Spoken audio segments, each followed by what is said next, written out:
ያ ባሉት ሐሳብ ሁሉ ስማማለሁ ግን ዋጋ መጨመር የሚል ሐሳብ ነው ላውራችሁ መፈልገው የምትፈልጉት ዋጋችሁ ሲጨምር ብቻ ነው የማዕድኖችን ዋጋ ልዩነት ማየት ትችላላችሁ የኔ መጽሐፍ ሲመረቅ አንድ ኦፓል መጽሐፍ ነበር ከቨሩ ላይ ኦፓል የተለጠፈ 300,000 ብር ቫልዩ የሚያደርግ ኦፓልና እሱ ለሱ የተከፈለው ዋጋና ለኖርማሉ መጽሐፍ የተከፈለው ዋጋ እኩል አይደለም ምንድነው ያደረግነው ቫልዩ አዳረግንበት መጽሐፉ ላይ የሆነ ሌላ ተፈላጊ የሚያደርገው ዋጋ ጨመርንበትና ሰዓት ይልው እንደ መሪ ዋጋ መጨመር ምንም በቃ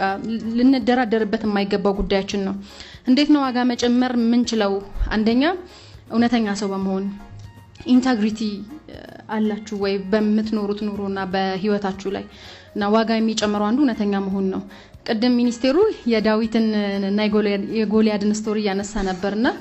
በጣም ከማደንቃቸው በጣም ኢምፕሬስድ ከመሆንባቸው መሪዎች ውስጥ አንዱ ዳዊት ነው ንጉስ ዳውድ ምንለው በሙስሊሞች ወንድሞቻችን እና እናቶቻችን ዘንድ ማለት ነው በጣም የሚገርመኝ አንድ ነገር ዳዊት ሳኦል የሚባል ሰው ያሳድደው ነበርና አሳዶት ሊገለው ስንት ጊዜ የሞከረ ከሞተ በኋላ መጨረሻ ላይ ያለው ነገር በጣም አስደነቀኝ ሞተ እኮ ሲባል ደነገጠ እስራኤል ወደቀች አለ በቃ አዘነ በጣም እንዴ ጣላቱ ነበር በጣም ብዙ ጊዜ ነው ከሞት የተረፈው እንዴት እንደዛ ለስል ዳዊት የጣላቱ ጉዳይ የግለሰብ ጉዳይ አይደለም የሳኦል መውደቅ እሱ የእስራኤል መውደቅ ነው የታየው እና ስንቶቻችሁ ናችሁ የምትቃረኗቸው መሪዎች ፌል ሲያረጉ ባይዘው ከስተቴ ተምሬ ነው ይሄኛውን አንደርስታንዲንግ ያመጣሁት በብዙ በመውደቅ ውስጥ ነው ሌላ ማትፈልጉት የማትወዱት ያናደዳችሁ መሪ ሲሳካለት ሲቆም ወይም ሲወድቅ የሀገር ጉዳይ ነው ብላችሁ ከሀገር አንፃር ታስባላችሁ ወይ እኛ ሀገር መሪ በጣም የማይከበርበት ዘመን ላይ ነው ያለነው በያስባለውና ታላቅ በሚከበርበት ሀገር እንደዛ ባደግንበት ሁኔታ ውስጥ ግን መሪዎችን ስና የሚከፍሉትን ዋጋ እና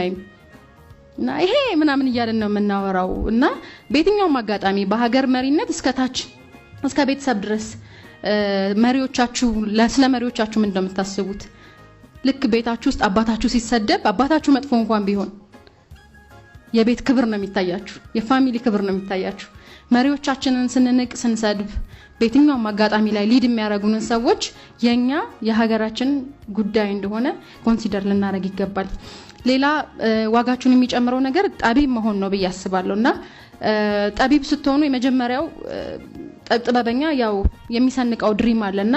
ድሪም ደግሞ የሚያስቀው ነገር ካልተፈታና አሁን ሲሆን ካልታየ በስተቀር ሌሎች አያዩትም እና ህልም ሲነገር ሁሌ ያስቃል ሲፈታ ነው